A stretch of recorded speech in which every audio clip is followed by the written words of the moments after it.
tidak akan terjadi jika kita memulai hari dengan pilihan yang tepat, memilih sesuai kebutuhan kapasitas kita. Baru, Cheers Alkaline 230 ml, didukung pH alkaline hingga 8,5, kecil dan seksi sehingga mudah dibawa kemanapun dan kapanpun. Kini, dengan mulut botol yang lebih lega. Nikmati kesehatannya, nikmati kemudahannya, nikmati kesegarannya. Cheers Alkaline 230 ml, seksi, healthy, easy. Halo guys, nama saya Bilkis Jessica Wirawan. Saya anaknya Ricky Wirawan. Terima kasih, tetap stay tune dalam channel Ricky Wir.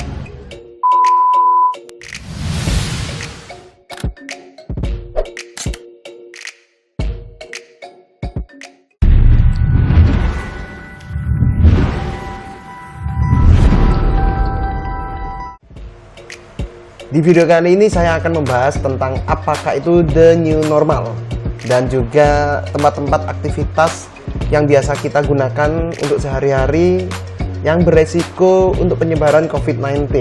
Tetap saksikan video saya, jangan sampai terlewat.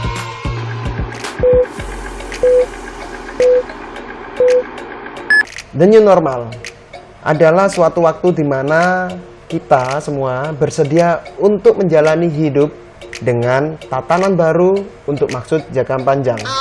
Di mana the new normal ini sudah diterapkan di berbagai negara yang menyerah terhadap COVID-19. Karena memang untuk mengatur dan membuat orang-orang yang jumlahnya banyak ini yang memiliki pemikiran yang sangat banyak juga, karena memang manusia ini adalah makhluk yang holistik. Jadi sangat susah untuk mengendalikannya. Ada yang kolot, ada yang patuh, ada yang keras dan lain-lain. Jadi the new normal ini tetap harus dilaksanakan. Karena kalau tidak segera dilaksanakan, maka kelumpuhan ekonomi pun akan terjadi di seluruh dunia. Lalu yang bisa kita lakukan apa sih kalau ketika the new normal ini? Kita harus rajin cuci tangan untuk mencegah penularan. Kalaupun tidak ada air dan sabun, kita bisa menggunakan bahan yang darurat, yaitu hand sanitizer, teman-teman. Memakai masker dimanapun dan kapanpun berada. Usahakan kita istirahat tidur yang cukup. Kalau batuk atau bersin, usahakan di tisu ataupun di balik ataupun di siku. Kita melakukan social distancing atau jaga jarak dan juga hindari kontak fisik.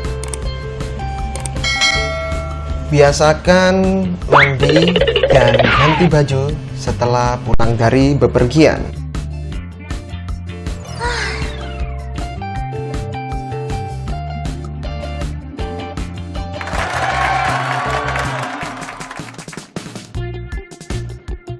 Inilah yang harus kita lakukan agar tidak menimbulkan kita juga terserang. Intinya tetap jaga kesehatan, jaga imunitas tubuh, dan juga jangan lupa untuk selalu berdoa agar tidak terkena COVID-19.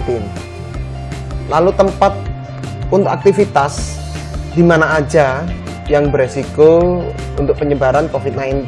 Saya dapatkan sumbernya dari sindonews.com. Semakin tinggi level maka semakin beresiko. Di mana level 1 ini ada, yaitu ketika kita membeli dan membawa makanan dari restoran dan juga bermain tenis. Level 2, kita berjalan, berlari, bersepeda bersama dan mengisi bahan bakar. Lalu yang level 3, di saat kita berbelanja bahan makanan, berkemah di hotel, bermain golf, dan di museum. Level 4, ketika kita di praktek dokter gigi ataupun kita juga menunggu antrian untuk mendapatkan pelayanan kesehatan juga. Lalu kita berjalan di keramaian, kita di kantor, dan juga resto yang ada di luar ruangan.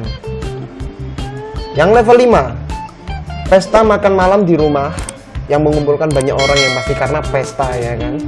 Pesawat terbang di pantai dan tempat bowling. Lalu yang level 6, kasino resto, tempat bermain, salon, perahu, dan bioskop. Di level 7, saat kita berolahraga basket dan juga di kolam renang.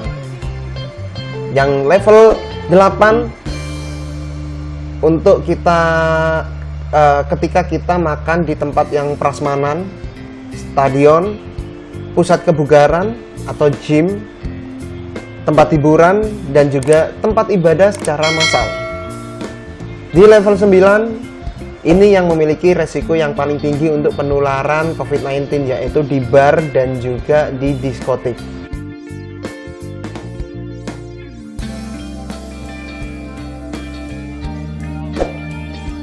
Oke, sekian dari saya itu dulu teman-teman. Tadi sudah saya jelaskan apa aja protokol kesehatan yang harus kita lakukan ketika kita menjalani aktivitas new normal. Karena kalau kita seperti ini terus-terusan, maka ekonomi akan semakin terpuruk. Dan saya yakin di era pandemi sekarang, PHK dan pengangguran semakin meningkat sangat tajam. Karena banyak juga yang dilakukan itu untuk bisa tetap terjaga perusahaan tersebut. Dan yang pasti juga, kalaupun tidak menganggur, pendapatan pun juga menurun karena perusahaan sangat rugi, pemasukan sedikit. Kalau tidak dilakukan PHK berarti penurunan untuk batasan jam kerja, sehingga gaji pun juga sedikit juga teman-teman. Tetap bagi yang suka video ini jangan lupa like, komen, dan subscribe di bawah sini untuk memberikan saya semangat dalam berkarya di kemudian hari.